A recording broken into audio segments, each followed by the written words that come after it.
अपने इस बेटे अपने भाई पर भरोसा रखिए। नवंबर में आपको नई सरकार बनाकर, जनता की सरकार बनाकर देंगे। एक व्यक्ति जो पूरे बिहार का भ्रमण करता है, बिहार के लोगों से मिलता है, उनकी जाके समस्याओं को सुनता है, उनसे बात करता है। एक व्यक्ति जो स्थापित है स्वयं की बुद्धिमत्ता से कई राज्यों में सरकार बनाने को लेकर। एक व्यक्ति जिसके पास विजन है, वो अपने विजन के साथ चल रहा है। ऐसा नहीं कि बस चले जा रहा है। एक नेताजी हैं हमारे देश में जो सिर्फ और सिर्फ वो चल रहे हैं, उनका कोई मोटिव नहीं है। वो चले जा रहे हैं और कहाँ रुकेंगे ये भी पता नहीं है, वो कुछ भी बोले जा रहे हैं। लेकिन एक व्यक्ति जिसके पास मोटिव है और उस मोटिव के साथ बिहार की यात्रा कर रहा है, वो व्यक्ति है प्रशांत किशोर। प्रशांत किशोर बिहार की यात्रा कर रहे हैं, बिहार में भ्रमण कर रहे हैं और अपनी एक पार्टी की स्थापना करते हैं। नाम होता है जनसुराज।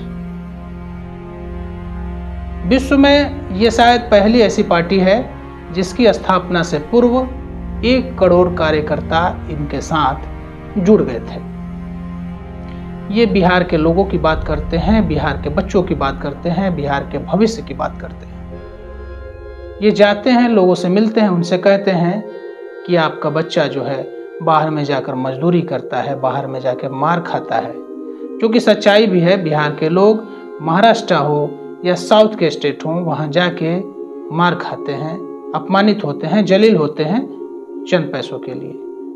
क्या वो व्यवस्थाएं अपने यहाँ बिहार में नहीं बन सकती हैं कि बिहार में रहकर आदमी अपने गरिमा के साथ, अपने इज्जत के साथ, अपने प्रतिष्ठा के साथ यहाँ पे रोजगार पा सके, नौकरी पा सके?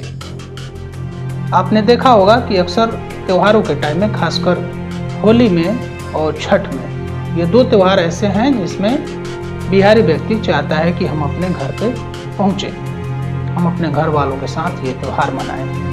छठ में आपने देखा होगा कि किस प्रकार से ट्रेनों में भर भर कर भीड़ आती है। भीड़ मतलब उसमें खड़े होने की जगह नहीं होती है। लोग बाथरूम तक में बैठकर और उसका शीशा निकाल देते हैं और उसकी खिड़की से झांकते हुए, ताकि उनको थोड़ा सा हवा आए, वेंटिलेशन हो, वो उसमें बैठ के आते हैं। आप कल्पना कीजिए कि जो व्यक्ति 24-24 घंटा, 36-36 घंटा की यात्रा करता है, वो बाथरूम में बैठ के उस व्यक्ति पे क्या गुजरती होगी।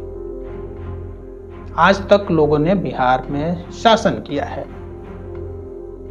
बिहार की सत्ता का उपभोग किया है, लेकिन एक व्यक्ति जब वो सामने आता है, विकसित बिहार का एक विजन रखता है, विकसित बिहार का एक रोड मैप दिखाता है, एक उत्साह दिखाता है, लोगों में एक उम्मीद दिखाता है, तो ऐसा लगता है कि इस बार कुछ न कुछ बिहार में होगा। क्योंकि वो कहते हैं कि क्यों नहीं बिहार में ही रहकर रोजगार पाया जाए, बिहार में ही क्यों नहीं रोजगार के अवसर पैदा किए जाए। वो चुनौती देते हैं पूर्व की सरकारों को कि आपने ऐसा क्यों नहीं किया। जब अन्य प्रदेशों में रोजगार के अवसर हो सकते हैं तो बिहार में क्यों नहीं हो सकता है। इसी बिहार ने एनडीए को 39 सांसद यानी 39 एमपीज दिए हैं। और उसी एनडीए ने बिहार को क्या दिया है, कितना दिया है, जो दिया है क्या वो काफी है? नहीं, काफी नहीं है। बिहार को और मिलना चाहिए। स्मार्ट सिटीज की बात तो होती है, लेकिन आप जमीन पे, धरातल पर उतर के देखिए तो कितने स्मार्ट सिटीज हैं।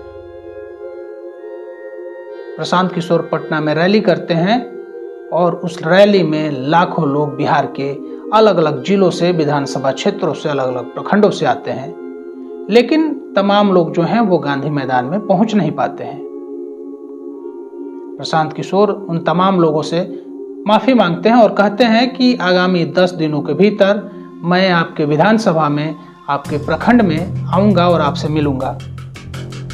आप हमसे नहीं मिल सके, इसके लिए हमें खेद है, लेकिन मैं इन तमाम विधानसभा क्षेत्रों में और तमाम प्रखंडों में जो भी बिहार के अंदर हैं, उनमें मैं आऊंगा और आपसे मिलूंगा।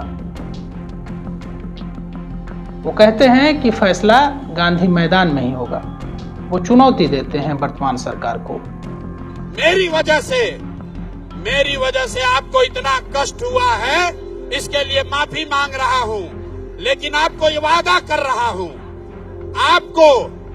आपको इन्होंने हमसे मिलने नहीं दिया। इन्होंने कई लाख लोगों को आज हमसे मिलने नहीं दिया है, तो इसका खामियाजा इनको भुगतना पड़ेगा। आज से 10 दिन के अंदर, आज आप अपने घर से आए हैं, 10 दिन के अंदर मैं यहां से यात्रा पर निकलूंगा और आपके घर, आपके गांव आऊंगा। ये हमको रोक नहीं सकते हैं, रोक नहीं सकते हैं। बिहार में बदलाव की आंधी कोई रोक नहीं सकता है। तैयार हैं कि नहीं है? जरा हाथ उठाकर बताइए, तैयार हैं कि नहीं है? नहीं आवाज आई मेरे भाई, पूरी आवाज ताकत लगाकर बोलिए, तैयार है कि नहीं है? ये नीतीश कुमार को उखाड़ कर फेंकना है कि नहीं फेंकना है? नीतीश को उखाड़ कर फेंकना है कि नहीं फेंकना है? नीतीश कुमार को उखाड़ कर फेंकना है कि नहीं फेंकना है? अब मोदी जी के कहने से हम लोग मानेंगे कि नहीं मानेंगे? मोदी जी आकर कहेंगे तो हम लोग मानेंगे कि नहीं मानेंगे? नहीं मानेंगे ना। लालू का जंगल राज चाहिए? नहीं चाहिए ना। जय बिहार, जय जय बिहार के नारे का उद्घोषण करते हैं, लोगों में उत्साह जगाते हैं। वो लोगों से पूछते हैं कि बिहार में बदलाव चाहिए कि नहीं चाहिए। वो पूछते हैं कि लालू नीतीश का राज चाहिए कि जनता का राज चाहिए, कि जनता का सरकार चाहिए। और लोग कहते हैं कि यहाँ जनता का राज चाहिए, जनता का शासन चाहिए, जनता का सत्ता चाहिए। प्रशांत किशोर ये भी कहते हैं कि जो पंडित शादी कराता है वही पंडित श्राद्ध भी कराता है। वो कहते हैं कि हम वर्तमान सरकार का राजनीतिक श्राद्ध भी कराएंगे। अपने गांव देहात में सुना होगा, जो भैया शादी कराता है वही श्राद्ध भी कराता है, जो शादी कराता है वही श्राद्ध कराता है। तो इनका पूरा उपाय राजनीतिक श्राद्ध जन सुराज के लोग करेंगे, ये संकल्प लेकर जाइए। पिछले कई दशकों से विकल्प के अभाव में लोगों ने लालू और नीतीश को क्रमशः चुना है। इस बार बिहार की जनता के पास उम्मीद है। देखिए कि ये उम्मीद, ये विकल्प आगामी विधानसभा चुनाव में क्या रंग दिखाता है। हमसे जुड़ने के लिए बहुत बहुत धन्यवाद, आभार, नमस्कार।